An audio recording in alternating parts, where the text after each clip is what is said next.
Il y a plus de galaxies dans l'univers observable que de grains de sable sur toutes les plages de la Terre réunies. Pas quelques milliards, pas quelques centaines de milliards. Le télescope spatial James Webb vient de révéler un chiffre si vertigineux, si absurdement colossal, que les astronomes eux-mêmes ont dû s'asseoir en silence pendant de longues minutes après avoir analysé les données. Un chiffre qui remet en question tout ce que nous pensions savoir sur la structure de l'univers, sur sa densité, sur son histoire, et surtout sur notre place infiniment microscopique au sein de cette immensité sans nom.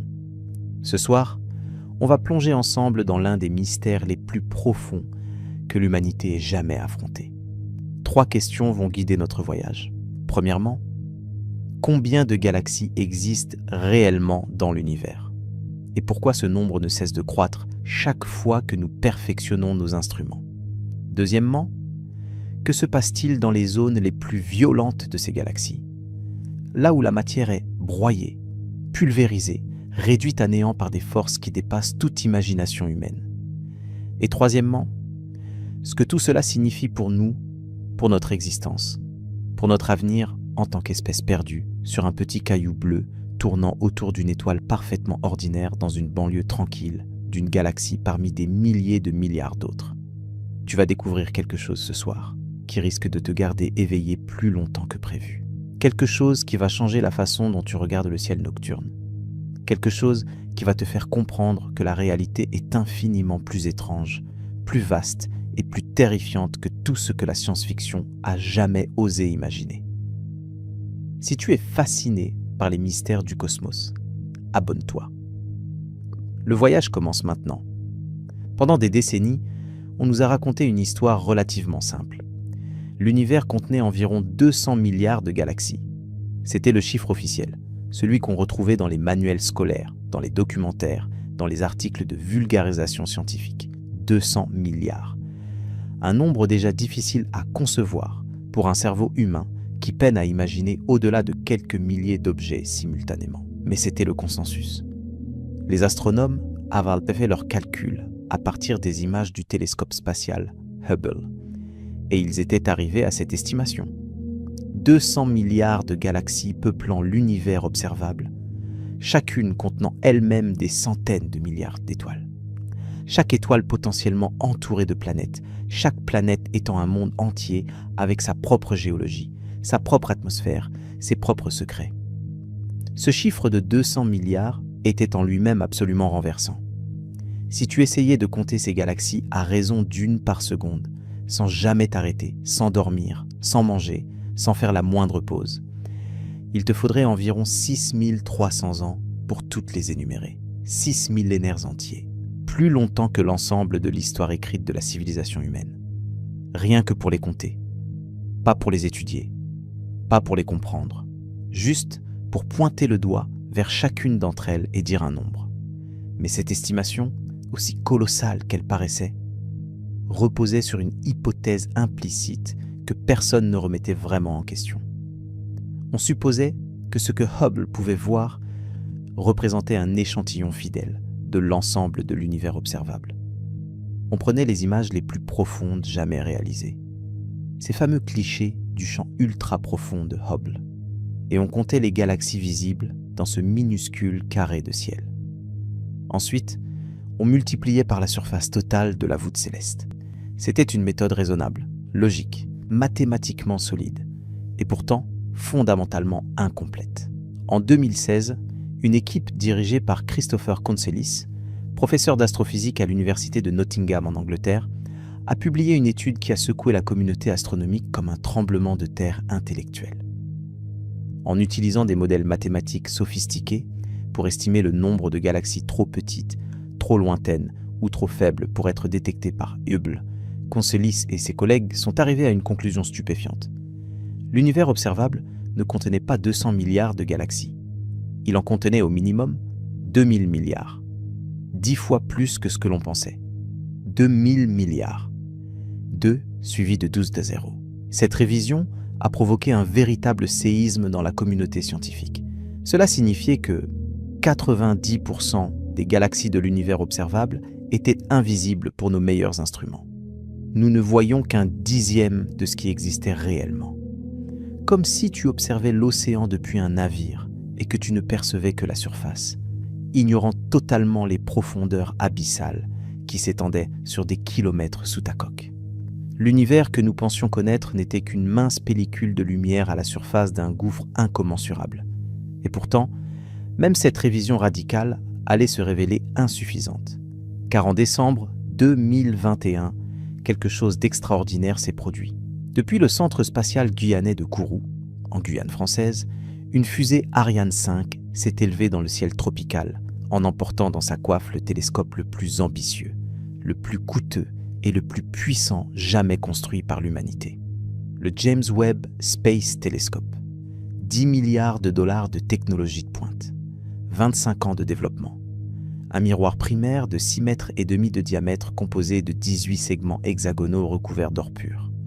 Un bouclier thermique de la taille d'un court de tennis pour protéger les instruments du rayonnement solaire.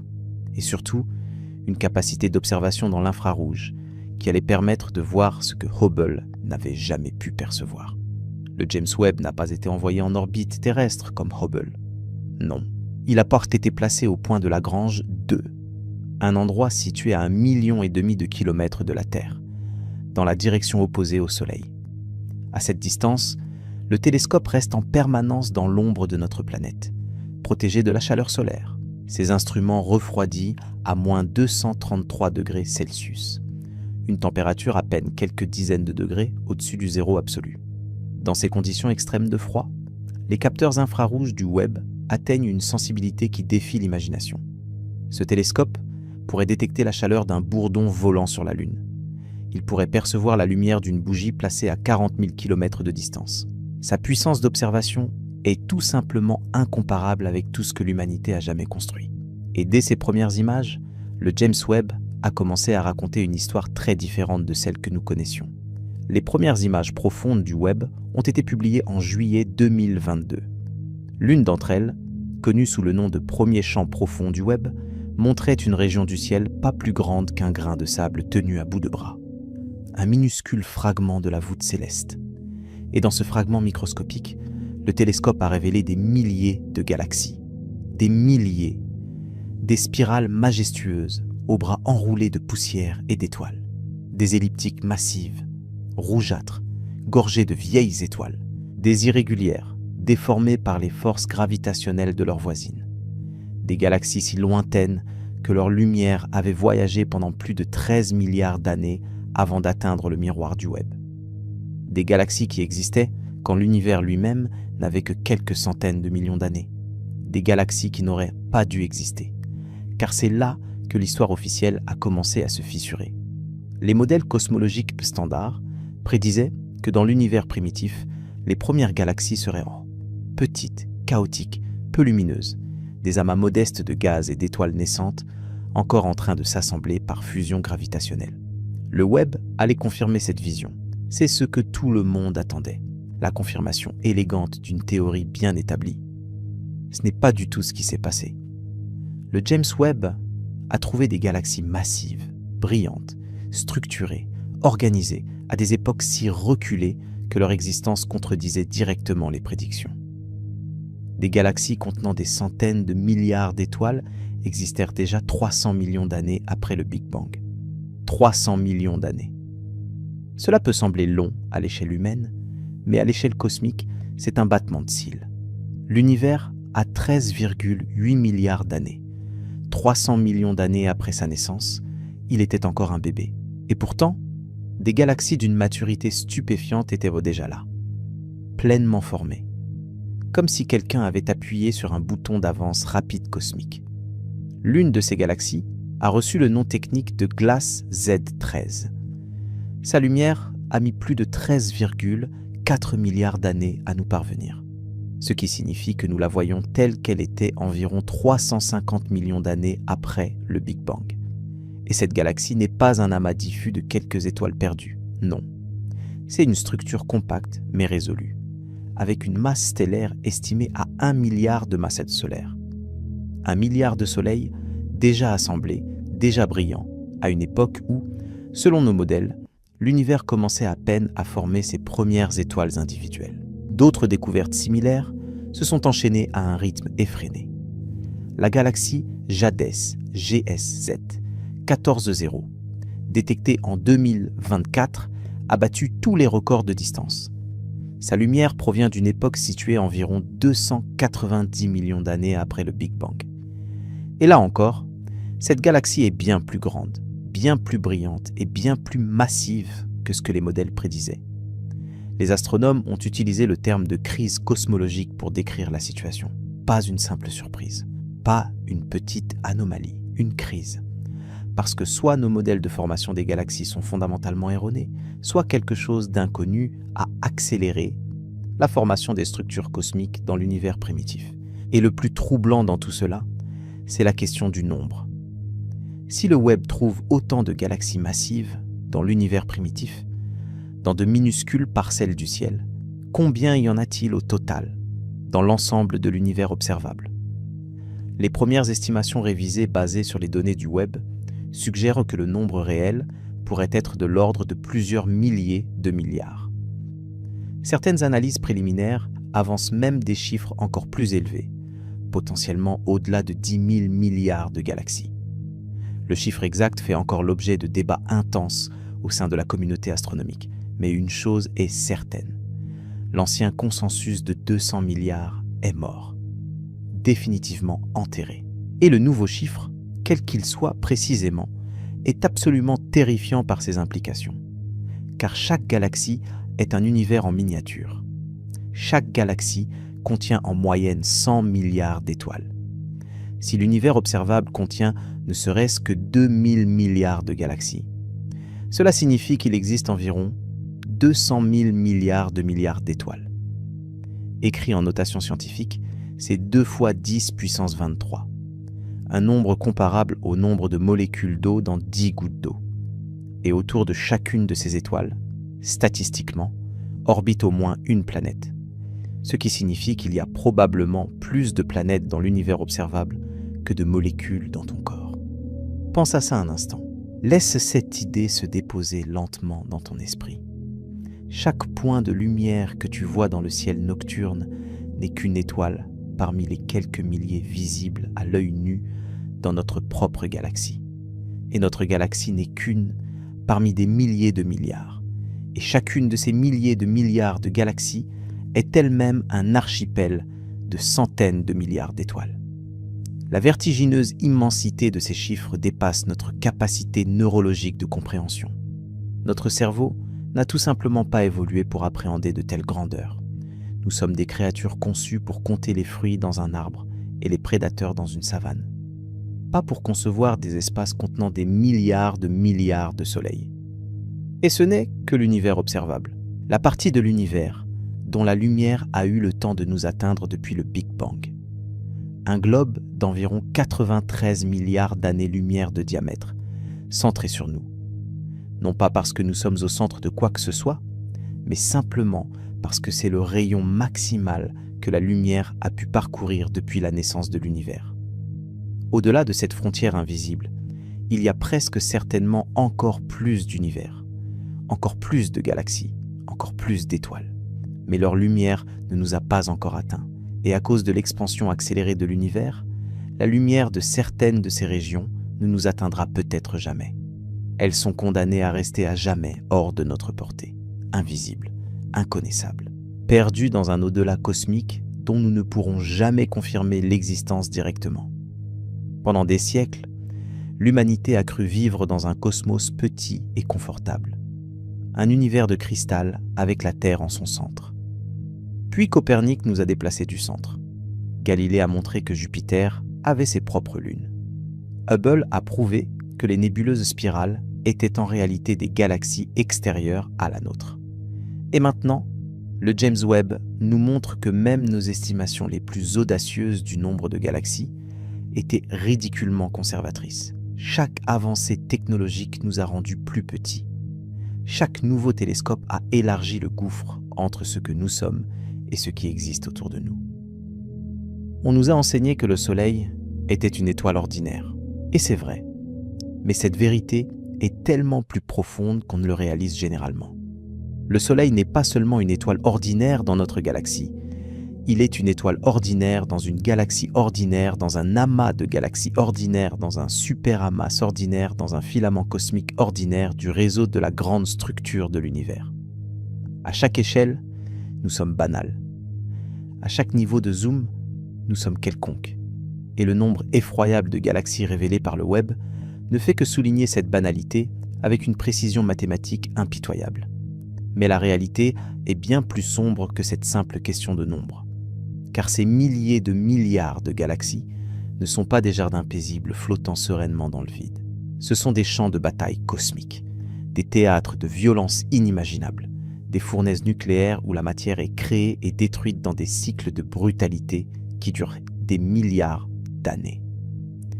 Et ce que le James Webb a commencé à révéler sur ce qui se passe réellement à l'intérieur de ces galaxies, dans leurs cœurs les plus profonds, dans les zones les plus extrêmes de l'espace-temps, est encore plus perturbant que leur nombre. Mais la réalité est beaucoup plus obscure que ce que nous venions de voir. Le James Webb ne se contente pas de compter les galaxies, il les autopsie. Grâce à ses instruments infrarouges d'une précision sans précédent, il peut analyser la lumière de ces galaxies lointaines et en déduire leur composition chimique, leur température, leur vitesse de déplacement, leur masse, leur âge. Chaque photon qui frappe le miroir doré du web porte en lui une information vieille de millions ou de milliards d'années. Et lorsque les astronomes déchiffrent ces informations, ils découvrent un univers bien plus complexe et bien plus étrange que ce qu'ils anticipaient. Commençons par comprendre ce qu'est réellement une galaxie. Le mot lui-même vient du grec ancien galaxias, qui signifie laiteux, en référence à la voie lactée, cette bande blanchâtre qui traverse notre ciel nocturne et qui n'est rien d'autre que la vue de notre propre galaxie depuis l'intérieur. Mais une galaxie, fondamentalement, c'est une structure gravitationnellement liée composée d'étoiles, de gaz, de poussière et surtout de matière noire. Et c'est là que les choses deviennent immédiatement troublantes.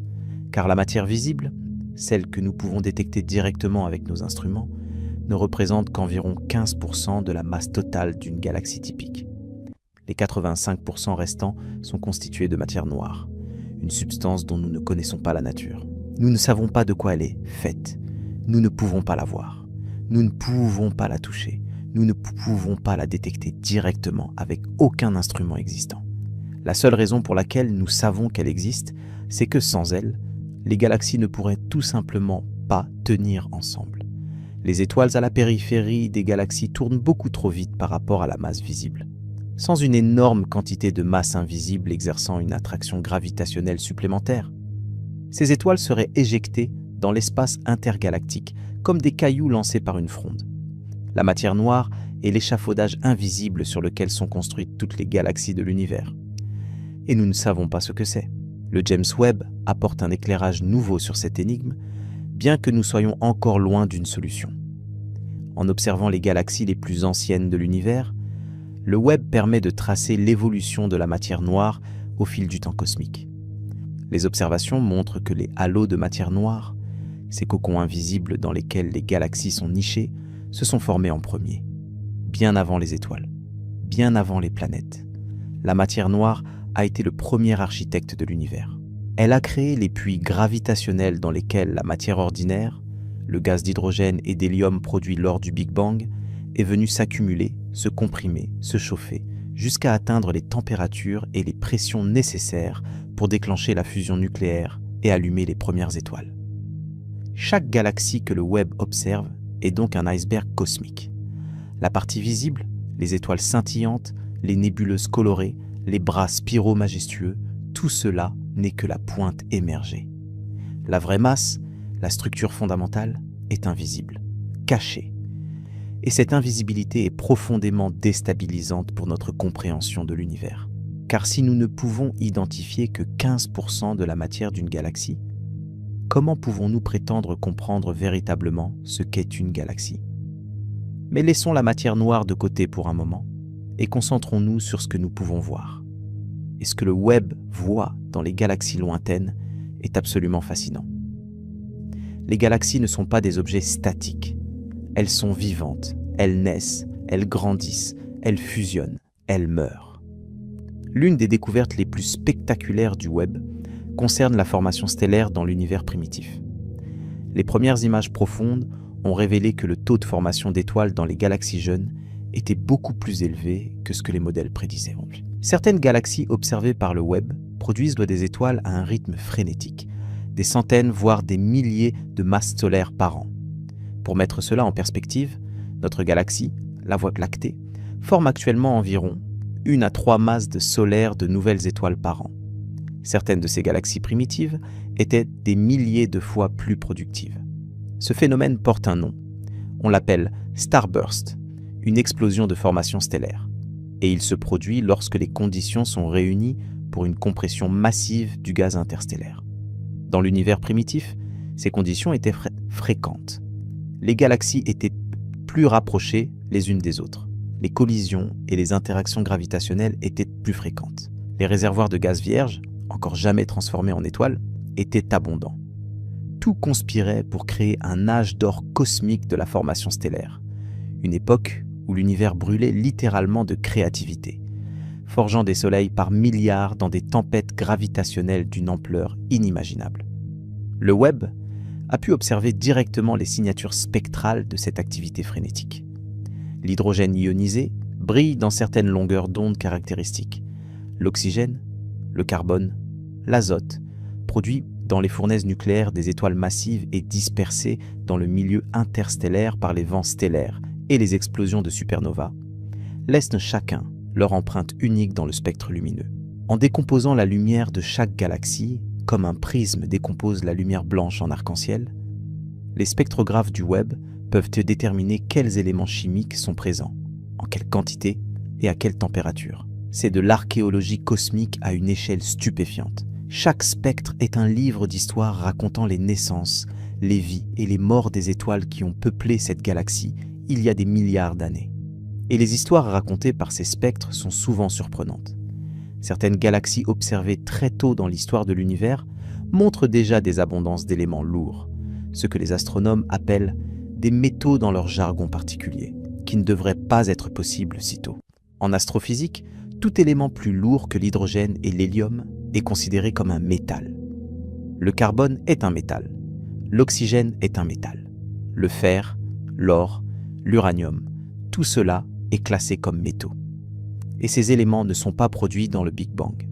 Ils sont exclusivement fabriqués à l'intérieur des étoiles, par fusion nucléaire ou lors de l'explosion cataclysmique des étoiles en fin de vie. Pour qu'une galaxie contienne des quantités significatives de ces éléments, il faut que plusieurs générations d'étoiles aient déjà vécu et soient mortes en son sein. Or, certaines galaxies du web montrent des métallicités élevées à des époques si reculées qu'il semble impossible que suffisamment de générations stellaires aient eu le temps de se succéder. C'est un paradoxe temporel, pas au sens de la science-fiction, au sens où le temps disponible ne semble pas suffisant pour expliquer ce que l'on observe. Les étoiles les plus massives vivent peu de temps, quelques millions d'années seulement, avant d'exploser en supernova et de disperser leurs éléments lourds dans l'espace environnant. Ces éléments sont ensuite incorporés dans la génération suivante d'étoiles et de planètes. Mais même avec les étoiles les plus massives et les plus éphémères, le calendrier est serré, extrêmement serré. Pour expliquer les observations du web, il faudrait que la première génération d'étoiles se soit formée presque immédiatement après le Big Bang, que ces étoiles aient été extraordinairement massives pour vivre et mourir très rapidement, et que le recyclage de la matière ait été d'une efficacité remarquable. Et c'est exactement ce que certains modèles théoriques commencent à proposer. Les étoiles de population 3, les toutes premières étoiles de l'univers, auraient pu être des monstres cosmiques, des étoiles de centaines, voire de milliers de masses solaires, des colosses de lumière et de chaleur qui n'ont aucun équivalent dans l'univers actuel. Ces étoiles auraient brûlé leur combustible nucléaire en quelques millions d'années seulement, puis auraient explosé dans des cataclysmes d'une violence inouïe, ensemençant le cosmos primitif avec les premiers éléments lourds. Aucune de ces étoiles n'existe encore aujourd'hui. Elles sont toutes mortes depuis des milliards d'années, mais leurs fantômes chimiques hantent les galaxies que le web observe aux confins de l'univers. Le problème, c'est que nous n'avons jamais directement observé une étoile de population 3. Nous savons qu'elles ont dû exister, car sans elles, les éléments lourds qui composent ton corps, le calcium de tes os, le fer de ton sang, le carbone de chacune de tes cellules, n'auraient jamais été créés. Mais les observer directement reste l'un des grands objectifs non atteints de l'astronomie moderne. Le web est peut-être notre meilleur espoir d'y parvenir. En regardant suffisamment loin dans l'univers, donc suffisamment loin dans le passé, il est théoriquement possible de repérer la lumière des toutes premières générations stellaires.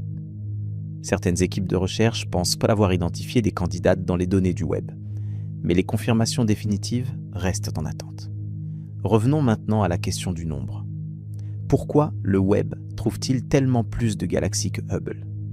La réponse tient en un mot : l'infrarouge.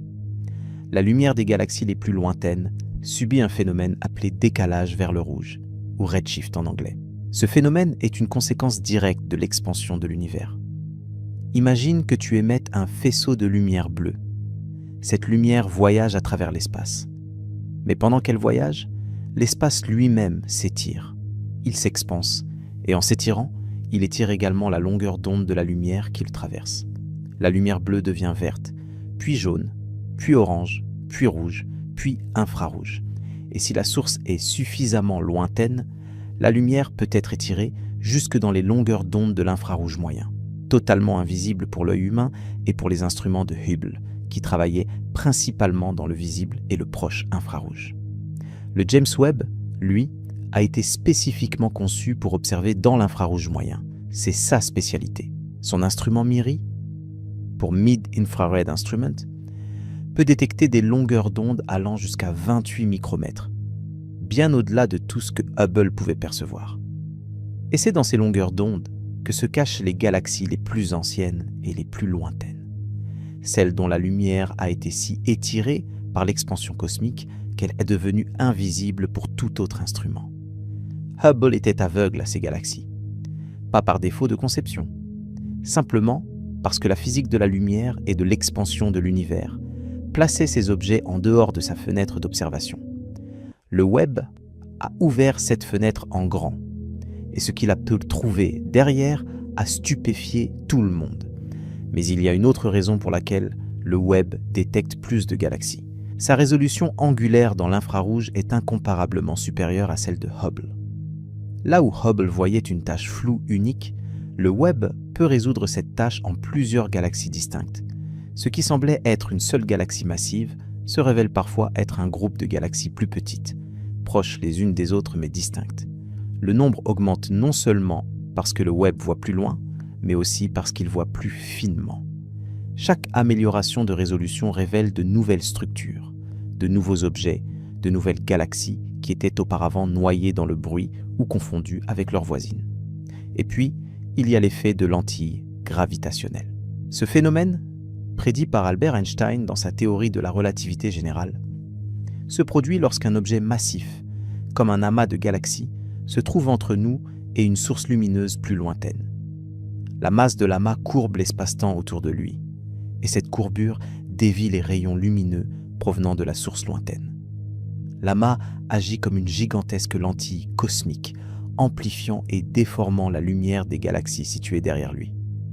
Le Webb utilise délibérément ces lentilles gravitationnelles pour observer des galaxies qui seraient autrement bien trop faibles pour être détectées.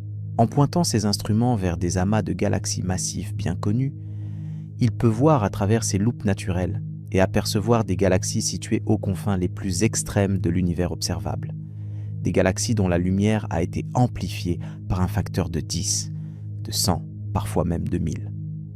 L'un des programmes d'observation les plus ambitieux du Webb s'appelle UNCOVER, un acronyme pour Ultra Deep NIRSpec and NIRCam Observations Before the Epoch of Rayonization. Ce programme cible l'amas de galaxies. Abell 2000, 744, situé à environ 3,5 milliards d'années-lumière de nous. Cet amas est si massif qu'il déforme violemment l'espace-temps autour de lui, créant des arcs gravitationnels spectaculaires dans les images du Webb. Et derrière ces arcs, amplifiés par la lentille cosmique, apparaissent des galaxies parmi les plus lointaines jamais observées. des galaxies qui existaient quand l'univers avait moins de 400 millions d'années. Des galaxies fantômes, vestiges d'un passé si ancien qu'ils frôlent le moment même de la création. Chaque nouveau programme d'observation du web ajoute des galaxies au décompte. Chaque nouveau champ profond révèle des centaines, des milliers d'objets supplémentaires. Et les astronomes commencent à réaliser que même le chiffre de 2000 milliards pourrait être une sous-estimation.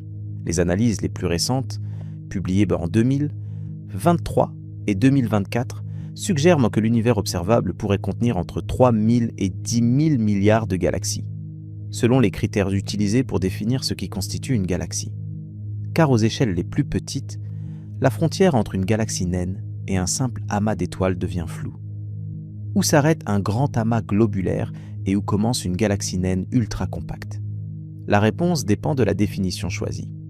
Et selon cette définition, le nombre total de galaxies peut varier considérablement. Ce qui est certain, c'est que le nombre est ahurissant, effroyablement, vertigineusement ahurissant. Et chacune de ces galaxies, chacune de ces milliers de milliards de galaxies, est un système dynamique en perpétuelle évolution. Des étoiles y naissent dans des nuages de gaz comprimés. Des étoiles y meurent dans des explosions titanesques. Des trous noirs y dévorent la matière avec une voracité insatiable. Des ondes de choc y traversent le milieu interstellaire à des vitesses de milliers de kilomètres par seconde. Des champs magnétiques colossaux y structurent les flux de plasma sur des distances de milliers d'années-lumière. Et la science, malgré toute sa puissance, malgré les 10 milliards de dollars investis dans le web, malgré les milliers de chercheurs analysant ces données jour et nuit, ne peut toujours pas répondre à la question la plus fondamentale. Pourquoi y a-t-il autant de galaxies? Pourquoi l'univers s'est-il structuré de cette façon? Pourquoi ces formes spirales et elliptiques? Pourquoi cette distribution en filaments et en vide? Nous pouvons décrire ce que nous observons avec une précision extraordinaire. Nous pouvons modéliser les processus physiques en jeu. Nous pouvons simuler la formation des galaxies sur des superordinateurs pendant des mois entiers. Mais au fond, la raison ultime de l'existence de ces structures nous échappe. Les conditions initiales du Big Bang, ces infimes fluctuations de densité dans le plasma primordial, ont déterminé la distribution des galaxies que nous observons aujourd'hui. Mais pourquoi ces fluctuations avaient-elles exactement les caractéristiques nécessaires pour produire un univers rempli de galaxies? Pourquoi pas un univers parfaitement homogène, sans aucune structure? Pourquoi pas un univers si grumeleux que toute la matière se serait effondrée en un seul gigantesque trou noir? La science atteint ici une frontière. Non pas une frontière de compétences, mais une frontière de nature. Il y a des questions auxquelles la méthode scientifique peut répondre et des questions qu'elle ne peut que formuler. Le nombre terrifiant de galaxies dans l'univers appartient aux deux catégories. Nous pouvons le mesurer, le raffiner, le préciser. Mais nous ne pouvons pas expliquer pourquoi il est ce qu'il est et pas autre chose. Pas encore. Peut-être pas jamais. Parlons maintenant de cas spécifiques. Des galaxies qui ne sont pas de simples statistiques dans un catalogue astronomique, mais des objets réels, observés, étudiés, et qui racontent chacun une histoire unique et souvent déconcertante. L'une des galaxies les plus célèbres révélées par le James Webb porte le nom de Maisie's Galaxy, baptisée ainsi par l'astronome Steven Finkelstein en l'honneur de sa fille. Cette galaxie a été découverte dans le cadre du programme CEERS, le Cosmic Evolution Early Release Science Survey, et elle fait partie des galaxies les plus anciennes jamais confirmées spectroscopiquement. Sa lumière provient d'une époque située environ 390 millions d'années après le Big Bang, ce qui lui confère un décalage vers le rouge d'environ 11,4. Quand cette galaxie brillait de ses premières étoiles, la Terre n'existait pas. Le Soleil n'existait pas. Les atomes lourds qui composeraient un jour notre planète et nos corps n'avaient même pas encore été entièrement forgés dans les fournaises stellaires. Ce qui rend Maisie's Galaxy particulièrement intéressante, c'est sa morphologie.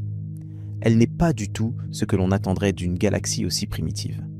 Elle présente une structure relativement organisée, avec des régions distinctes de formation stellaire active. On y détecte des signatures spectrales indiquant la présence d'oxygène doublement ionisé, ce qui signifie que des étoiles massives ont déjà vécu et sont déjà mortes dans cette galaxie, enrichissant le milieu interstellaire en éléments lourds. Tout cela en moins de 400 millions d'années cosmiques. C'est comme si on trouvait une ville entièrement construite, avec des routes, des bâtiments et une infrastructure complète, sur un terrain qui n'aurait été défriché que quelques mois auparavant. Un autre cas fascinant est celui de la galaxie surnommée le Sparkler, la bouteille de bulle en français, officiellement cataloguée sous le nom de Sparks 1049. Cette galaxie, située derrière l'amas gravitationnel SMACS 0723, le même amas qui apparaissait sur la toute première image publique du web, est entourée d'une collection d'amas globulaires brillants qui scintillent autour d'elle comme des étincelles. Ce qui rend cet objet remarquable, c'est que certains de ces amas globulaires sont extrêmement vieux, parmi les plus anciens systèmes stellaires liés jamais observés. Ils se sont formés très tôt dans l'histoire de l'univers, et ils sont restés intacts, gravitationnellement liés, pendant des milliards d'années. Ce sont des fossiles vivants du cosmos primitif, des capsules temporelles stellaires qui portent en elles les conditions chimiques et physiques d'une époque révolue depuis des éons. Et puis, il y a les galaxies les plus massives, celles qui ne devraient tout simplement pas exister là où elles sont. En février 2023, une équipe internationale dirigée par Ivo Labbé de l'Université technologique de Swinburne en Australie a publié un article retentissant dans la revue Nature. L'équipe avait identifié 6 galaxies candidates extrêmement massives dans les données du web, datant d'environ 500 à 700 millions d'années après le Big Bang.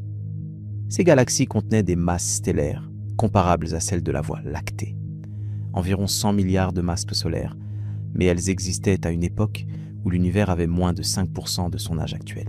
Si ces mesures sont confirmées, et certaines ont depuis été révisées à la baisse, mais d'autres maintenues, elles posent un problème fondamental pour le modèle cosmologique standard, connu sous le nom de modèle lambda-CDM. Le modèle lambda-CDM est le cadre théorique dans lequel les cosmologistes travaillent depuis plus de 2 décennies. Lambda représente la constante cosmologique, l'énergie noire qui accélère l'expansion de l'univers. CDM signifie Cold Dark Matter, matière noire froide. Ce modèle prédit avec une précision remarquable de nombreuses observations cosmologiques, comme le fond diffus cosmologique, la distribution des galaxies à grande échelle ou les propriétés des supernovae lointaines. Mais il prédit également que les galaxies massives se forment progressivement, par fusion successive de galaxies plus petites sur des milliards d'années. Trouver des galaxies aussi massives aussi tôt dans l'histoire cosmique est, pour le dire simplement, embarrassant pour le modèle. Plusieurs hypothèses ont été avancées pour résoudre ce conflit. L'une d'elles suggère que la formation stellaire dans l'univers primitif était beaucoup plus efficace que dans l'univers actuel. Aujourd'hui, dans une galaxie typique, seulement un petit pourcentage du gaz disponible est effectivement converti en étoile. L'efficacité de la formation stellaire est faible, car de nombreux processus contrecarrent l'effondrement gravitationnel du gaz, comme les vents stellaires, la pression de radiation, les champs magnétiques ou la turbulence. Mais dans l'univers primitif, ces mécanismes de rétroaction étaient peut-être moins efficaces. Le gaz était plus dense, les galaxies étaient plus compactes, et la conversion du gaz en étoile pouvait être dramatiquement plus rapide. Une autre hypothèse, plus radicale, suggère que les trous noirs supermassifs jouent un rôle beaucoup plus important dans la formation des galaxies que ce que l'on pensait. Le web a découvert que certaines galaxies très anciennes abritent déjà des trous noirs supermassifs de plusieurs centaines de millions de masses solaires. Ces monstres gravitationnels, situés au centre de leur galaxie hôte, pourraient avoir accéléré la formation stellaire dans les régions environnantes en comprimant le gaz par leur jet de matière ultra rapide. Un trou noir supermassif, paradoxalement, pourrait être un agent de création autant que de destruction. Et c'est précisément cette dualité qui rend le sujet si fascinant. Les trous noirs supermassifs sont les objets les plus violents de l'univers. Ils déforment l'espace-temps avec une intensité telle que rien. Pas même la lumière ne peut s'échapper de leur emprise une fois franchi l'horizon des événements. Mais autour de cet horizon, dans les disques d'accrétion chauffés à des millions de degrés, dans les jets relativistes qui s'étendent sur des dizaines de milliers d'années-lumière, les trous noirs sculptent leur environnement galactique avec une puissance phénoménale. Ils régulent la formation stellaire. Ils injectent de l'énergie dans le milieu intergalactique. Ils redistribuent les éléments chimiques sur des échelles cosmiques. Et le Webb les observe en action, même dans les galaxies les plus lointaines. L'une des découvertes les plus remarquables du Webb dans ce domaine concerne la galaxie GN-Z11, qui était déjà connue avant le lancement du Webb, grâce à des observations de Hubble. Cette galaxie, située à un décalage vers le rouge de 10,6, soit environ 400 millions d'années après le Big Bang, était la galaxie la plus lointaine connue avant les découvertes du Webb. Mais lorsque le Webb l'a observée avec ses instruments spectroscopiques, il a révélé quelque chose d'inattendu. GN-Z11 montre des signatures d'un spectral compatibles avec la présence d'un noyau galactique actif, c'est-à-dire d'un trou noir supermassif en train d'accréter de la matière. La luminosité de ce noyau actif est extraordinairement élevée pour une galaxie aussi jeune. Le trou noir au centre de GN-Z11 est estimé à environ 1,5 million de masses solaires, ce qui soulève immédiatement la question suivante. Comment un trou noir de cette masse a-t-il pu se former en seulement 400 millions d'années? Car les trous noirs supermassifs ne naissent pas spontanément. Selon les modèles conventionnels, ils commencent comme des trous noirs stellaires, formés par l'effondrement d'étoiles massives, avec des masses initiales de quelques dizaines de masses solaires. Pour passer de quelques dizaines à plus d'1 million de masses solaires, il faut accréter une quantité colossale de matière. Et il y a une limite physique à la vitesse à laquelle un trou noir peut accréter de la matière, connue sous le nom de limite d'Eddington. Cette limite est déterminée par l'équilibre entre la force gravitationnelle qui attire la matière vers le trou noir et la pression de radiation qui la repousse. Au-delà de cette limite, la radiation émise par le disque d'accrétion est si intense qu'elle souffle littéralement la matière entrante, empêchant le trou noir de grossir davantage. Avec la limite d'Eddington, il faudrait environ 700 millions d'années pour qu'un trou noir stellaire de quelques dizaines de masses solaires atteigne 1 million de masses solaires en accrétant en permanence à la vitesse maximale permise, sans interruption. Mais GN-Z11 n'existait que 400 millions d'années après le Big Bang. Le temps n'est pas suffisant, pas même de justesse. Il manque des centaines de millions d'années. Plusieurs solutions théoriques ont été proposées. L'une d'elles est l'effondrement direct. Au lieu de passer par le stade intermédiaire d'une étoile massive, un nuage de gaz primordial massif pourrait s'effondrer directement en un trou noir de dizaines de milliers, voire de centaines de milliers de masses solaires. Ce scénario nécessite des conditions très particulières, notamment l'absence de métaux et de molécules d'hydrogène, qui permettraient au gaz de se refroidir et de se fragmenter en étoiles avant d'atteindre la densité nécessaire à la formation directe d'un trou noir. Ces conditions existaient dans l'univers très primitif, avant que les premières étoiles n'aient enrichi le milieu interstellaire en éléments lourds. Le Webb pourrait fournir des preuves indirectes de ce mécanisme en identifiant des trous noirs, anormalement massifs dans des galaxies très anciennes, ce qu'il semble effectivement faire. Une autre possibilité est l'accrétion super-Eddington. Dans certaines conditions géométriques particulières, un trou noir pourrait accréter de la matière à des taux dépassant la limite d'Eddington. Si la matière entrante est canalisée dans des structures particulières, comme des flux d'accrétion minces et denses, la radiation émise pourrait s'échapper préférentiellement dans certaines directions, permettant à d'autres directions de continuer à alimenter le trou noir au-delà de la limite théorique. Ce mécanisme est encore controversé, mais les données du Webb semblent compatibles avec son existence dans certains cas. Ces questions sur les trous noirs supermassifs primitifs ne sont pas des curiosités académiques abstraites. Elles sont intimement liées au problème du nombre de galaxies. Car si les trous noirs supermassifs jouent un rôle central dans la formation et l'évolution des galaxies, alors comprendre comment ils apparaissent est essentiel pour comprendre pourquoi il y a autant de galaxies. Les trous noirs régulent la croissance de leurs galaxies hôtes. Ils peuvent stimuler ou inhiber la formation stellaire. Ils déterminent en partie la luminosité, la taille et la morphologie des galaxies. Et le Webb révèle que cette relation entre trous noirs et galaxies existait dès les premiers instants de l'univers, bien plus tôt que ce que quiconque avait imaginé. Mais il y a une dimension encore plus sombre à cette histoire. Car les galaxies ne se contentent pas de former des étoiles et d'abriter des trous noirs. Elles se dévorent les unes les autres. Le cannibalisme galactique est l'un des processus fondamentaux de l'évolution cosmique. Les grandes galaxies grandissent en absorbant les plus petites. Et ces fusions ne sont pas des événements doux et harmonieux.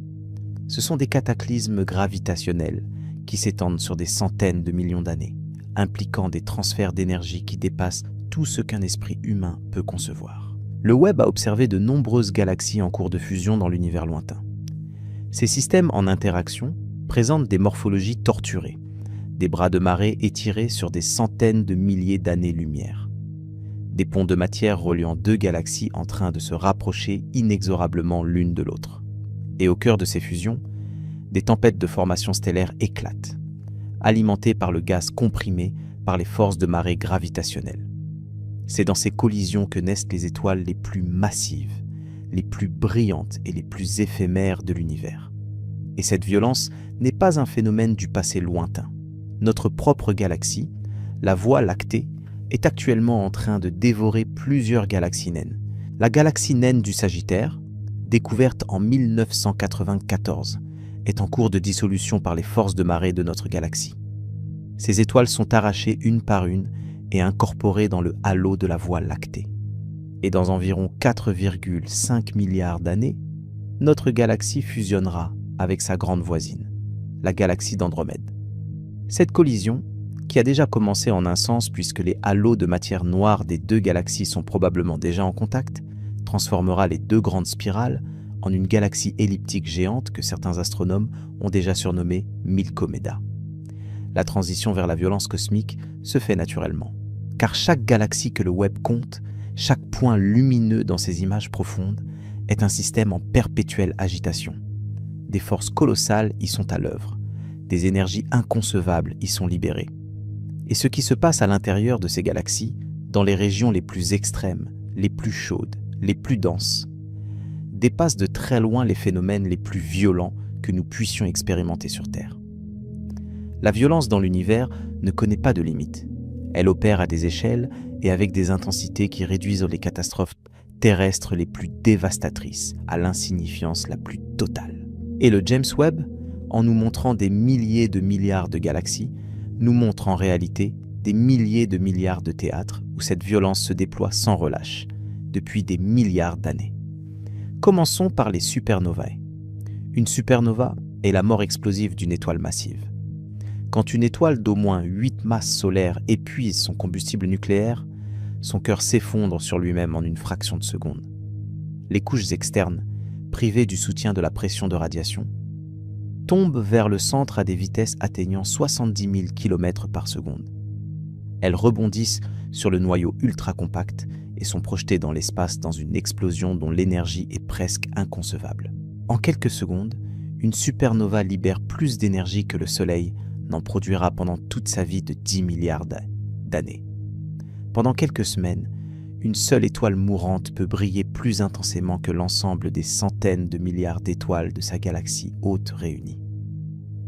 Dans notre galaxie, la Voie lactée, on estime qu'une supernova se produit en moyenne toutes les 50 ans environ. Mais nous n'en observons directement que très peu depuis la Terre, car la poussière interstellaire bloque la lumière de la plupart d'entre elles. La dernière supernova visible à l'œil nu dans notre galaxie remonte à 1604, observée par Johannes Kepler. Mais dans les milliers de milliards de galaxies que le Webb a révélées, des supernovas explosent en permanence, à chaque instant, quelque part dans l'univers observable. En faisant un calcul simple, si chaque galaxie produit une supernova par siècle en moyenne, et qu'il y a plusieurs milliers de milliards de galaxies, cela signifie que des dizaines de milliards de supernovas explosent chaque année dans l'univers observable. Des dizaines de milliards. Chaque année. Cela représente plusieurs centaines de supernovas par seconde. Pendant que tu écoutes cette phrase, des centaines d'étoiles viennent de mourir dans des explosions titanesques à travers le cosmos. Et chacune de ces explosions est un événement d'une brutalité inouïe. L'onde de choc d'une supernova se propage dans le milieu interstellaire à des vitesses de 10 000 à 30 000 km par seconde, balayant tout sur son passage. la matière éjectée est chauffée à des températures de millions, voire de milliards de degrés. Des flots de neutrinos sont émis en quantité si phénoménale qu'ils transportent 99% de l'énergie totale de l'explosion. Ces neutrinos, des particules fantômes qui traversent la matière ordinaire presque sans interagir, inondent l'espace environnant. Si tu te trouvais à une distance d'une année-lumière d'une supernova, le flux de neutrinos serait si intense qu'il te tuerait instantanément, malgré le fait que les neutrinos interagissent qu'extrêmement rarement avec la matière. C'est dire l'intensité du phénomène. Le Webb a observé les vestiges de supernovas dans des galaxies lointaines. Ces restes, des coquilles de gaz en expansion rapide, brillent dans l'infrarouge pendant des milliers d'années après l'explosion initiale. Ils sont les cicatrices lumineuses laissées par la mort des étoiles, des monuments éphémères à l'échelle cosmique mais durables à l'échelle humaine. Et à l'intérieur de ces restes se trouvent les éléments lourds fraîchement forgés dans les derniers instants de vie de l'étoile et dans le cataclysme de l'explosion elle-même. Le fer, le cobalt, le nickel, le silicium, le soufre. Tous les ingrédients nécessaires pour construire des planètes rocheuses comme la Terre. Mais les supernovas ordinaires ne sont que le début. Il existe une catégorie d'événements encore plus violents. Les sursauts de rayons gamma ou GRB pour Gamma Ray Burst en anglais. Ces phénomènes sont les événements les plus énergétiques de l'univers après le Big Bang lui-même. Un sursaut de rayons gamma libère en quelques secondes autant d'énergie que le Soleil en émettra pendant 10 milliards d'années. Mais cette énergie est concentrée dans un faisceau étroit de rayonnement gamma ultra énergétique. Si un sursaut de rayons gamma se produisait dans notre galaxie et que son faisceau était dirigé vers la Terre, les conséquences seraient apocalyptiques. La couche d'ozone serait détruite instantanément. La surface de la planète serait irradiée. L'ensemble de la biosphère serait menacé d'extinction massive. Et ce n'est pas un scénario purement hypothétique. Certains scientifiques pensent qu'un sursaut de rayons gamma pourrait être responsable de l'une des grandes extinctions massives de l'histoire terrestre, celle de l'Ordovicien silurien. Il y a environ 450 millions d'années, qui a éliminé environ 85% des espèces marines. L'hypothèse reste débattue, mais elle illustre le fait que la violence cosmique n'est pas confinée aux régions lointaines de l'univers. Elle peut frapper n'importe où, n'importe quand, avec une puissance contre laquelle aucune technologie humaine ne peut offrir la moindre protection. Le Webb a détecté des galaxies abritant des sursauts de rayons gamma à des distances colossales. Ces observations permettent de comprendre les conditions qui engendrent ces événements cataclysmiques. Les sursauts de rayons gamma longs, ceux qui durent plus de 2 secondes, sont associés à l'effondrement d'étoiles extrêmement massives. Des étoiles de Wolf-Rayet qui ont perdu leurs couches externes et dont le cœur s'effondre en un trou noir stellaire. Les sursauts courts, inférieurs à 2 secondes, sont produits par la fusion de 2 étoiles à neutrons, un processus qui génère non seulement des rayons gamma, mais aussi des ondes gravitationnelles et d'énormes quantités d'éléments lourds, y compris de l'or et du platine. En août 2017, l'événement GW 1708-17 a marqué un tournant historique dans l'astronomie. Les détecteurs d'ondes gravitationnelles LIGO et Virgo ont capté le signal de 2 étoiles à neutrons en train de fusionner dans une galaxie elliptique appelée NGC 4993, située à environ 130 millions d'années-lumière de la Terre. Quelques secondes après la détection des ondes gravitationnelles, le satellite Fermi a détecté un bref sursaut de rayons gamma provenant de la même direction du ciel. C'était la première fois dans l'histoire que le même événement cosmique était observé simultanément en ondes gravitationnelles et en lumière. Une nouvelle ère de l'astronomie multimessager venait de naître. L'analyse des données de cet événement a révélé que la fusion avait produit environ 10 masses terrestres d'or et une quantité similaire de platine. 10 masses terrestres d'or, créées en quelques secondes par la collision de 2 cadavres stellaires. Et cet or, projeté dans l'espace à des vitesses relativistes, finira par être incorporé dans des nuages de gaz, puis dans de nouvelles étoiles, puis dans des planètes. L'or que tu portes peut-être en bijoux ce soir a été forgé dans un cataclysme similaire il y a des milliards d'années, quelque part dans notre galaxie, ou dans une galaxie qui a fusionné avec la nôtre depuis. Mais il y a des phénomènes encore plus violents que les supernovas et les sursauts de rayons gamma. Les quasars. Un quasar est le noyau actif d'une galaxie dont le trou noir supermassif central accrète de la matière à un taux prodigieux.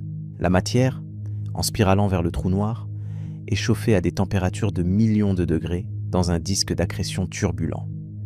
Ce disque émet une quantité de lumière absolument phénoménale. Un seul quasar peut briller 1000 fois plus que l'ensemble de sa galaxie hôte. Les quasars les plus lumineux émettent autant de lumière que 100 000 milliards de soleils. 100 000 milliards. Ce chiffre est si absurde qu'il perd presque tout sens. Le Webb a observé des quasars parmi les plus lointains de l'univers. Le quasar J, 1342, plus 0,928 par exemple, se trouve à un décalage vers le rouge de 7,5, ce qui signifie que nous le voyons tel qu'il était environ 690 millions d'années après le Big Bang. Au centre de ce quasar siège un trou noir supermassif d'environ 800 millions de masses solaires. 800 millions de soleils comprimés dans un volume plus petit que notre système solaire. L'intensité gravitationnelle à la surface de l'horizon des événements de ce monstre est inconcevable. L'espace-temps lui-même est tordu, étiré, déformé au-delà de toute reconnaissance. Et les jets. Parlons des jets. Certains trous noirs supermassifs actifs produisent des jets de matière relativiste qui s'étendent sur des centaines de milliers d'années-lumière de part et d'autre du centre galactique. Ces jets sont composés de particules accélérées à des vitesses proches de celles de la lumière, canalisées par des champs magnétiques colossaux. L'énergie contenue dans ces jets est suffisante pour chauffer le gaz intergalactique sur des distances de millions d'années-lumière, influençant la formation stellaire dans les galaxies voisines. Un seul trou noir, au centre d'une seule galaxie, peut affecter l'évolution de dizaines de galaxies environnantes par la seule puissance de ces jets. Le Webb a révélé que ces jets existaient déjà dans l'univers primitif. Des galaxies datant de moins d'1 milliard d'années après le Big Bang montrent des signatures de jets relativistes actifs, ce qui signifie que les trous noirs supermassifs non seulement se formaient très tôt, mais étaient déjà en pleine activité, sculptant leur environnement cosmique avec une brutalité précoce. Et au-delà des galaxies individuelles, la violence opère à des échelles encore plus grandes. Les amas de galaxies, ces regroupements de centaines ou de milliers de galaxies liées gravitationnellement, sont les plus grandes structures de l'univers. Entre les galaxies d'un amas, il existe un milieu intra-amas constitué de gaz extrêmement chauds, chauffés à des températures de dizaines de millions de degrés par les chocs gravitationnels. Ce gaz, invisible en lumière ordinaire mais brillant en rayons X, contient en réalité plus de masse que l'ensemble des étoiles de toutes les galaxies de l'amas réunies. C'est un océan de plasma brûlant, un enfer silencieux baignant les galaxies dans une fournaise invisible. Les collisions entre amas de galaxies sont les événements les plus énergétiques de l'univers depuis le Big Bang. Lorsque deux amas entrent en collision, le gaz intra-amas de chacun se percute à des vitesses de milliers de kilomètres par seconde, créant des ondes de choc d'une ampleur cosmique. L'énergie libérée dans une seule collision d'amas peut atteindre 10 puissance 64 joules. Pour donner un ordre de grandeur, c'est environ 1 milliard de fois l'énergie totale émise par le Soleil pendant toute sa vie. Un seul événement, une seule collision. Et le Webb observe les conséquences de ces collisions dans des amas lointains, révélant les structures de choc, les distributions de température, les déformations gravitationnelles qui témoignent de ces affrontements titanesques entre les plus grandes structures de l'univers. L'exemple le plus célèbre de collision d'amas est l'amas de la balle, ou Bullet Cluster, officiellement catalogué comme un E0-617-56. Ce système, situé à environ 3,7 milliards d'années-lumière de nous, montre deux amas qui se sont traversés mutuellement à une vitesse d'environ 4500 km par seconde. Le gaz chaud des deux amas a été freiné par le choc et s'est accumulé au centre, tandis que la matière noire, qui n'interagit pas avec elle-même ni avec la matière ordinaire autrement que par gravité, a continué son chemin sans être ralenti. Le résultat est une séparation visible entre la matière ordinaire et la matière noire, constituant l'une des preuves les plus convaincantes de l'existence de la matière noire. Et dans ce cosmos de violence perpétuelle, chaque galaxie est une survivante. Chaque galaxie que le Webb observe a survécu à des milliards d'années de bombardements par les rayons cosmiques, de collisions avec ses voisines, d'explosions de supernovas en son sein, de cannibalisme gravitationnel. Les galaxies que nous voyons aujourd'hui sont les victorieuses d'une guerre d'attrition cosmique qui dure depuis presque 14 milliards d'années. Celles qui n'ont pas survécu ont été dévorées, déchirées, dispersées. Leurs étoiles orphelines errent maintenant dans l'espace intergalactique, perdues entre les galaxies, des vagabondes stellaires sans foyer. Le Webb a même détecté cette lumière intergalactique diffuse. Cette faible lueur produite par les étoiles arrachées à leur galaxie d'origine est maintenant dispersée dans le vide entre les galaxies des amas. Cette lumière fantôme représente une fraction significative de la lumière totale des amas. Parfois, jusqu'à 50%. La moitié de la lumière stellaire d'un amas de galaxies provient d'étoiles qui n'appartiennent à aucune galaxie. Des orphelines cosmiques, vestiges de galaxies détruites depuis longtemps. Et au milieu de toute cette violence, de ces explosions, de ces collisions, de ces déchirements gravitationnels, il reste un mystère ouvert. Un mystère que le Webb ne peut pas encore résoudre malgré toute sa puissance. Nous ne savons pas si cette violence est nécessaire. Est-ce que l'univers devait être violent pour exister tel qu'il est? Est-ce que les supernovas sont nécessaires pour créer les éléments lourds qui composent les planètes? Oui, la science répond que oui. Est-ce que les collisions galactiques sont nécessaires pour construire les grandes galaxies que nous observons? Oui, apparemment. Mais pourquoi les lois de la physique sont-elles telles que la création passe obligatoirement par la destruction? Pourquoi faut-il qu'une étoile meure pour qu'une planète naisse? Pourquoi faut-il qu'une galaxie soit dévorée pour qu'une autre grandisse? Ce lien indissoluble entre création et destruction, entre naissance et mort, entre lumière et ténèbres, est peut-être le mystère le plus profond de tous. Face à ces milliers de milliards de galaxies, face à cette violence cosmique perpétuelle, face à ces échelles de temps et d'espace qui écrasent toute mesure humaine, une question émerge inévitablement. Une question qui n'est pas seulement scientifique, mais profondément, viscéralement existentielle. Qu'est-ce que tout cela signifie pour nous? Nous vivons sur une planète d'environ 12 700 km de diamètre. Une sphère de roche et d'eau tournant autour d'une étoile banale dans une banlieue tranquille d'une galaxie spirale, parmi des milliers de milliards d'autres. Notre civilisation la plus ancienne a environ 5000 ans. L'espèce Homo sapiens existe depuis environ 300 000 ans. La vie sur Terre depuis environ 3,8 milliards d'années. Et l'univers, lui, existe depuis 13,8 milliards d'années. Si tu comprimais l'ensemble de l'histoire de l'univers en une seule année calendaire, le Big Bang se produisant le 1er janvier à minuit, alors le Soleil et la Terre ne se formeraient que le 1er septembre. La vie multicellulaire n'apparaîtrait qu'en novembre. Les dinosaures s'éteindraient le 26 décembre. Et l'ensemble de l'histoire humaine, depuis les premières peintures rupestres jusqu'au lancement du James Webb, tiendrait dans les toutes dernières secondes du 31 décembre, juste avant minuit.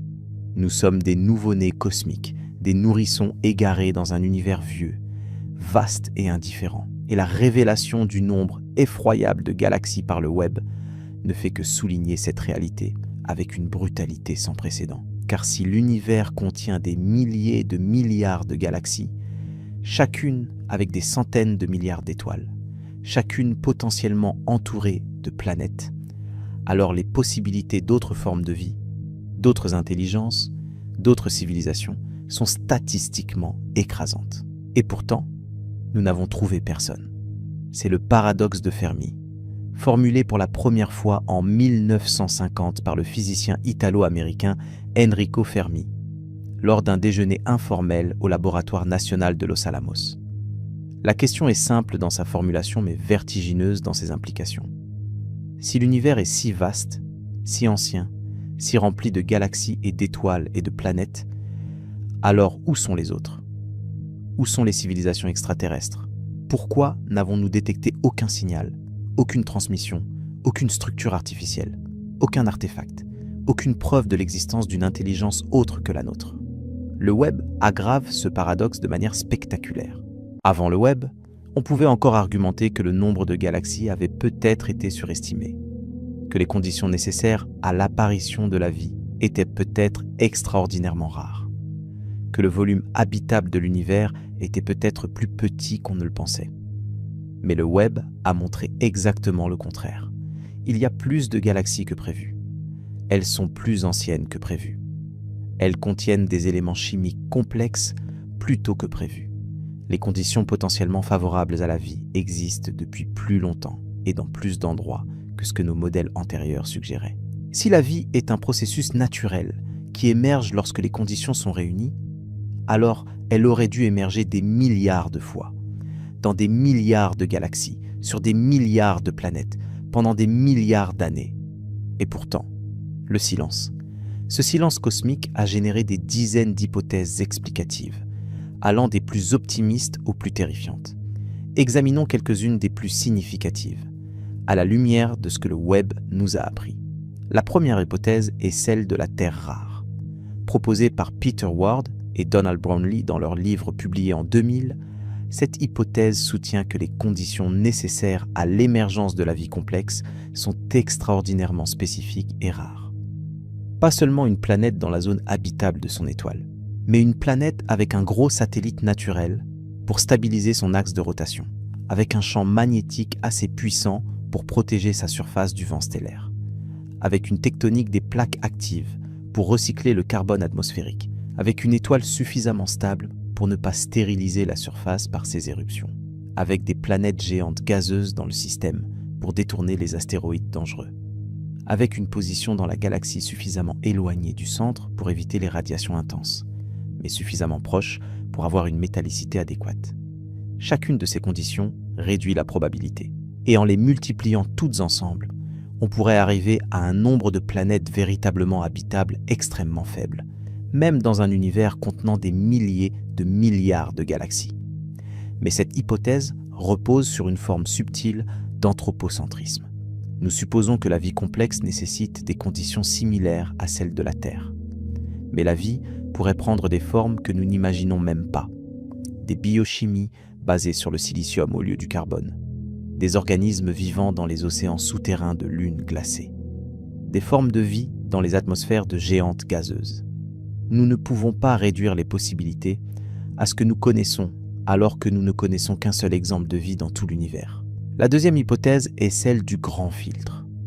Proposée par l'économiste Robin Hanson en 1996, cette idée suggère qu'il existe une étape dans le développement de la vie et des civilisations qui est extraordinairement difficile à franchir. Si difficile que la quasi-totalité des tentatives échouent. Ce filtre pourrait se situer derrière nous, dans notre passé, ce qui signifierait que l'émergence de la vie, ou le passage de la vie prokaryote à la vie eucaryote, ou l'apparition de la multicellularité, ou le développement de l'intelligence, est un événement d'une rareté presque miraculeuse, et que nous sommes parmi les rares chanceux à l'avoir franchi. Mais le filtre pourrait aussi se situer devant nous, dans notre avenir, et c'est la possibilité terrifiante. Si le grand filtre restait devant nous, cela signifie que quelque chose attend toute civilisation technologique, quelque chose qui la détruit avant qu'elle ne puisse coloniser sa galaxie ou envoyer des signaux détectables à travers les étoiles.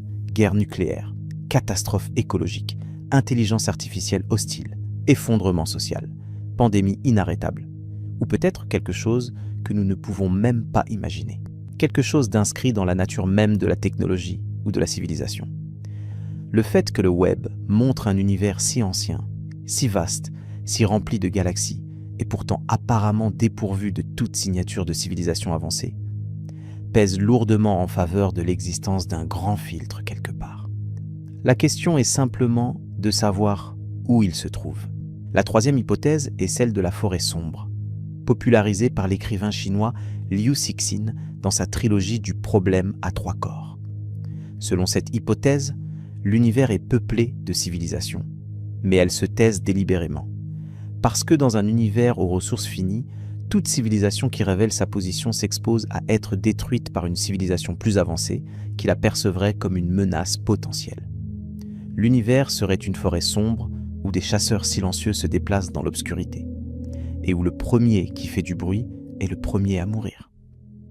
Dans cette perspective, le silence cosmique n'est pas le signe d'un univers vide, mais d'un univers plein et dangereux, où le silence est la seule stratégie de survie. Cette hypothèse est spéculative, bien sûr. Mais elle soulève une question dérangeante. En envoyant des signaux dans l'espace, en diffusant nos émissions radio depuis un siècle, en envoyant le message d'Arecibo en 1974, en incluant des plaques gravées sur les sondes Pioneer et des disques dorés sur les sondes Voyager, avons-nous été imprudents? Avons-nous crié dans une forêt sombre sans réfléchir aux conséquences? Il y a une quatrième possibilité, peut-être la plus humiliante de toutes.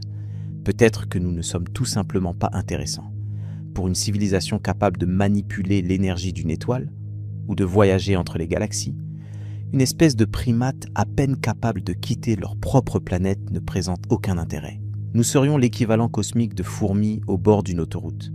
L'autoroute existe, les voitures t'arrêtent passent, mais personne ne s'arrête pour communiquer avec les fourmis. Et il y a une cinquième possibilité, la plus vertigineuse philosophiquement. Peut-être que la conscience elle-même est le phénomène rare, pas la vie. La vie pourrait être omniprésente dans l'univers. Des bactéries dans les sources chaudes de Mars, des micro-organismes dans les océans d'Europe ou d'Encelade, des chimies prébiotiques dans les atmosphères de millions d'exoplanètes. Mais la conscience, la capacité de se percevoir soi-même, de questionner sa propre existence, de regarder les étoiles et de se demander ce qu'elles sont, cette conscience pourrait être un accident extraordinaire. Un effet secondaire improbable de processus évolutifs qui, dans l'immense majorité des cas, ne conduisent jamais à des êtres capables de se poser des questions sur l'univers. Si c'est le cas, alors le chiffre terrifiant de galaxies révélées par le web prend une dimension encore plus troublante. Des milliers de milliards de galaxies, des milliards de milliards d'étoiles, des trillions de planètes, et peut-être, sur une seule d'entre elles, une poignée de créatures fragiles et éphémères, capables de lever les yeux et de se demander pourquoi. Mais au-delà de ces questions sur notre solitude ou notre compagnie dans le cosmos, le nombre de galaxies soulève des interrogations encore plus fondamentales sur le futur de l'univers lui-même. Car cet univers que le web nous montre dans toute sa splendeur est un univers condamné. Pas dans un avenir proche, pas dans 1 milliard d'années, mais condamné néanmoins. L'univers est en expansion, et cette expansion accélère. En 1998, 2 équipes indépendantes de cosmologistes, l'une dirigée par Saul Perlmutter et l'autre par Brian Schmidt et Adam Riess, ont fait une découverte qui leur a valu le prix Nobel de physique en 2011. En étudiant les supernovas de type 1 dans des galaxies lointaines, ils ont découvert que l'expansion de l'univers ne ralentissait pas, comme la gravité aurait dû l'imposer, mais accélérait. Quelque chose, une force mystérieuse que nous avons baptisée énergie noire faute de mieux, pousse les galaxies les unes des autres avec une intensité croissante. Les conséquences à long terme de cette accélération sont vertigineuses. À mesure que l'expansion s'accélère, les galaxies lointaines s'éloignent de nous de plus en plus vite. Celles qui sont suffisamment éloignées s'éloignent déjà à des vitesses supérieures à celles de la lumière, non pas parce qu'elles se déplacent dans l'espace plus vite que la lumière, ce qui est impossible, mais parce que l'espace lui-même entre nous et elles s'étire plus vite que la lumière ne peut le traverser. Ces galaxies ont déjà franchi notre horizon cosmologique. Leur lumière ne nous atteindra plus jamais. Elles sont perdues pour nous, et ce processus va s'amplifier. Dans des centaines de milliards d'années, toutes les galaxies qui ne sont pas gravitationnellement liées à notre groupe local auront disparu au-delà de l'horizon observable. Le ciel nocturne se videra progressivement. Les amas lointains s'effaceront. Les filaments cosmiques se dissoudront dans le néant. Notre groupe local de galaxies, la Voie de la Voie lactée, Andromède, le Triangle et quelques dizaines de galaxies naines, fusionnera en une seule galaxie elliptique géante. Et cette galaxie sera seule, absolument, irrémédiablement seule dans un univers observable vide. Une civilisation née dans ce futur lointain, dans cette galaxie solitaire, regarderait le ciel et ne verrait rien au-delà de ses propres étoiles. Pas de galaxie lointaine, pas de fond diffus cosmologique, car celui-ci sera devenu si étiré par l'expansion qu'il sera indétectable. Cette civilisation n'aurait aucun moyen de savoir que l'univers contient des milliers de milliards de galaxies. Elle penserait vivre dans un univers contenant une seule galaxie, flottant dans un vide infini et éternel. Elle n'aurait aucune raison de soupçonner le Big Bang, aucune preuve de l'expansion cosmique. L'histoire de l'univers serait effacée, non par un acte de censure, mais par la physique elle-même. C'est une ironie cosmique d'une profondeur abyssale. Nous vivons dans un âge d'or de l'observation cosmologique, un bref moment dans l'histoire de l'univers où les preuves de son passé sont encore accessibles. Les galaxies lointaines sont encore visibles. Le fond diffus cosmologique est encore détectable. Les signatures du Big Bang sont encore inscrites dans le ciel. Mais cette fenêtre est temporaire. Elle se ferme lentement, inexorablement, et un jour, elle sera close pour toujours. Le James Webb nous permet de voir ce qui, dans un futur inimaginablement lointain, sera invisible. Il capture la lumière d'un univers qui, un jour, ne sera plus qu'un souvenir, pas même un souvenir, car il n'y aura peut-être personne pour se souvenir. Et c'est peut-être là le mystère le plus profond de tous. Non pas combien de galaxies il y a, mais pourquoi il y a quoi que ce soit plutôt que rien. Pourquoi l'univers existe-t-il? Pourquoi les lois de la physique sont-elles telles qu'elles permettent l'existence de galaxies, d'étoiles, de planètes, de molécules, de cellules, de cerveaux capables de se poser cette question? La science peut décrire comment l'univers fonctionne avec une précision extraordinaire.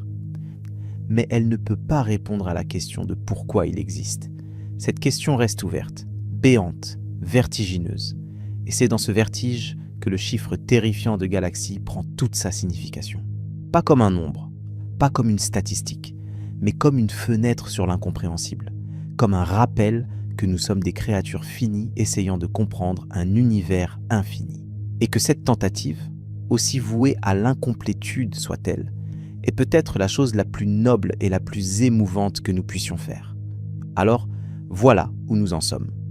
Un télescope de 10 milliards de dollars flottant dans le froid absolu de l'espace, à 1,5 million de kilomètres de notre planète, a tourné son miroir doré vers les profondeurs de l'univers et nous a renvoyé un message. Un message codé dans les photons infrarouges de galaxies qui brillaient quand le cosmos n'était encore qu'un enfant. Et ce message, une fois déchiffré par les esprits les plus brillants de notre espèce, nous dit quelque chose de simple et de dévastateur à la fois. L'univers est plus grand que nous ne l'avions jamais imaginé, plus peuplé, plus ancien, plus violent et plus mystérieux, des milliers de milliards de galaxies. Le chiffre lui-même est une abstraction. Notre cerveau peut l'écrire, le prononcer, le manipuler mathématiquement, mais il ne peut pas le ressentir. Nous ne pouvons pas ressentir ce que signifient 1000 milliards de galaxies de la même façon que nous ressentons la chaleur du soleil sur notre peau ou le poids de la gravité sous nos pieds. C'est un nombre qui dépasse le domaine de l'expérience sensorielle et qui entre dans le domaine de la pure abstraction intellectuelle. Et pourtant, chacune de ces galaxies est réelle. Chacune est un système physique concret, composé de matière tangible, soumis aux mêmes lois de la physique qui régissent la chute d'une pomme ou l'écoulement d'une rivière. Ce que le Webb nous a montré, en reliant les fils de cette longue exploration, c'est que l'univers raconte une histoire cohérente mais incomplète. Nous avons vu comment les premières galaxies se sont formées dans des halos de matière noire, plus tôt et plus massivement que nos modèles ne le prédisaient. Nous avons vu comment des étoiles monstrueuses ont forgé les premiers éléments lourds dans des fournaises nucléaires primitives. Nous avons vu comment des trous noirs supermassifs se sont assemblés en un temps impossiblement court, défiant nos théories d'accrétion. Nous avons exploré les cas spécifiques de galaxies comme Mésis Galaxy et GNZ11, qui réécrivent les premiers chapitres de l'histoire cosmique. Nous avons plongé dans la violence des supernovas, des sursauts de rayons gamma, des jets relativistes et des collisions d'amas. Et nous avons affronté les questions existentielles que ces découvertes soulèvent, du paradoxe de Fermi à la mort thermique de l'univers. Tous ces fils se rejoignent en un seul point, un point de convergence qui n'est pas une réponse, mais une question plus profonde encore. L'univers que le Webb nous révèle est un univers d'une beauté terrifiante, terrifiante par sa vastitude, terrifiante par sa violence, terrifiante par son indifférence absolue. L'univers ne se soucie pas de nous. Il ne sait pas que nous existons. Les galaxies ne brillent pas pour être vues. Les étoiles ne meurent pas pour que leurs cendres deviennent nos os. Les trous noirs n'engloutissent pas la matière pour illustrer un concept philosophique. Tout cela se produit par la simple opération des lois physiques, aveuglément, mécaniquement, sans intention ni dessein. Et pourtant, quelque chose d'extraordinaire se produit au sein de cette mécanique aveugle. À un certain moment, à un certain endroit, dans au moins une galaxie parmi ces milliers de milliards, la matière s'est organisée d'une façon si complexe, si improbable, si miraculeusement précise, qu'elle est devenue consciente d'elle-même. Des atomes d'hydrogène, forgés dans les premières minutes du Big Bang, transformés en éléments lourds dans les cœurs des étoiles, expulsés dans l'espace par des supernovas, rassemblés par gravité dans un disque protoplanétaire, condensés en une planète rocheuse, dissous dans un océan tiède, assemblés en molécules, puis en cellules, puis en organismes, puis en cerveaux. Et ces cerveaux ont ouvert les yeux, et ils ont regardé le ciel, et ils ont construit des télescopes, et ils ont posé des questions. Nous sommes la matière de l'univers, en train de se contempler elle-même. Nous sommes des étoiles mortes qui réfléchissent. Nous sommes des poussières de supernovas qui écrivent des équations. C'est une idée d'une profondeur vertigineuse, parce qu'elle signifie que l'univers, malgré son indifférence apparente, a produit au moins une chose capable de le comprendre. Au moins partiellement, au moins temporairement, au moins ici et maintenant, sur cette petite planète, pendant ce bref intervalle de l'histoire cosmique. Le James Webb est l'extension la plus sophistiquée de cette capacité de compréhension. C'est un œil artificiel, conçu pour voir ce que nos yeux biologiques ne peuvent pas percevoir. Un instrument forgé par l'ingéniosité collective de milliers d'êtres humains sur plusieurs décennies, lancé dans l'espace pour collecter les photons les plus anciens de l'univers. Et chaque image qu'il produit, chaque spectre qu'il analyse, chaque galaxie qu'il ajoute au décompte est un acte de résistance. Une résistance contre l'ignorance, contre l'oubli, contre l'insignifiance. Car nous sommes insignifiants. Il faut le dire clairement, sans fausse consolation. À l'échelle de l'univers, nous ne sommes rien. Notre planète est un grain de poussière. Notre étoile est une étincelle parmi des milliards d'autres.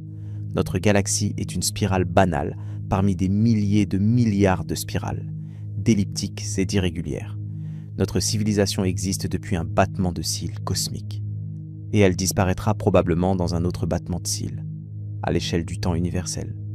Les étoiles continueront à brûler et à mourir longtemps après que le dernier être humain aura disparu.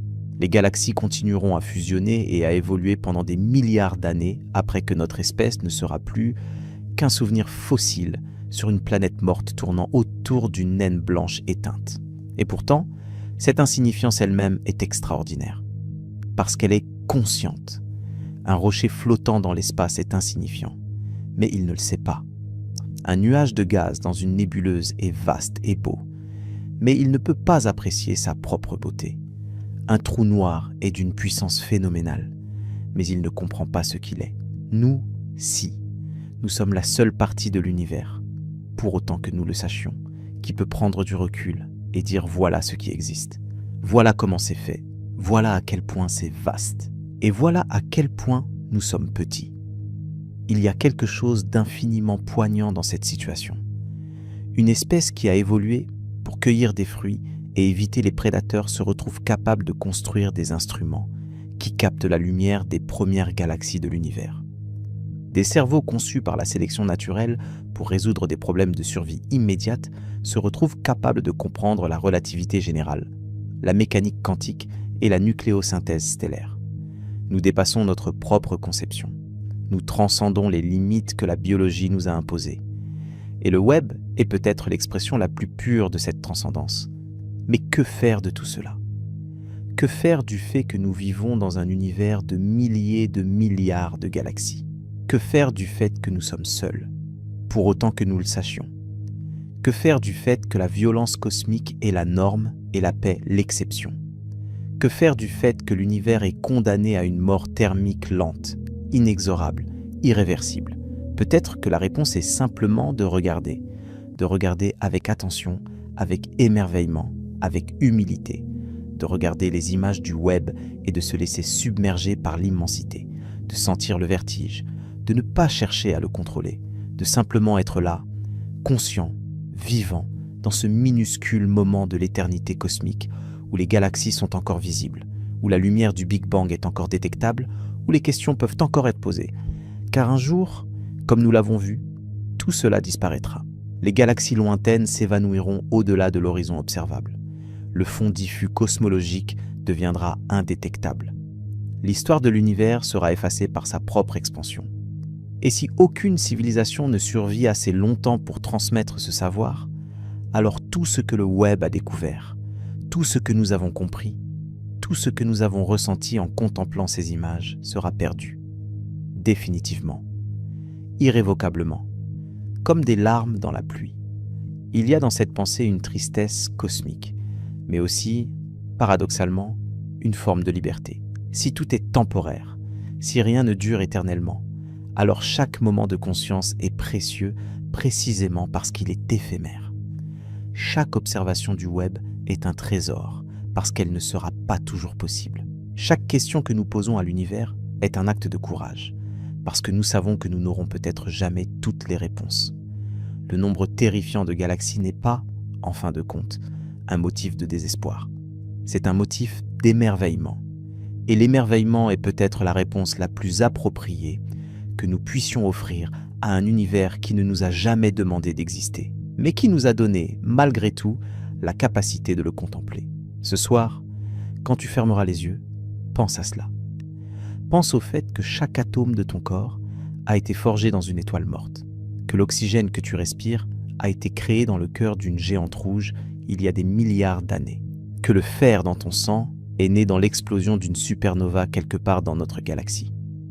Bien avant la formation du Soleil, tu es littéralement fait de poussière d'étoiles.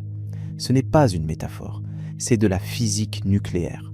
Et pense au James Webb, là-haut, à 1,5 million de kilomètres, flottant dans le silence glacé de l'espace, son miroir doré tourné vers l'infini, captant patiemment les photons de galaxies qui brillaient quand l'univers était jeune.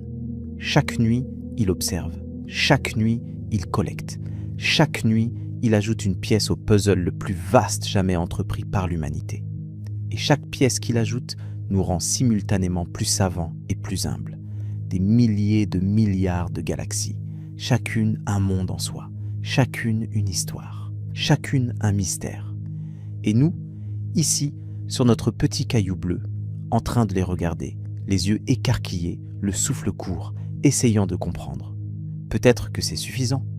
Peut-être que le simple fait de regarder, de questionner, de s'émerveiller, est en soi la raison pour laquelle l'univers a pris la peine de nous créer. Ou peut-être qu'il n'y a aucune raison. Peut-être que nous sommes simplement là, produits accidentels d'un cosmos aveugle, et que c'est nous qui donnons du sens à ce qui n'en a pas. Dans les deux cas, le résultat est le même. Nous sommes éveillés. Nous sommes conscients.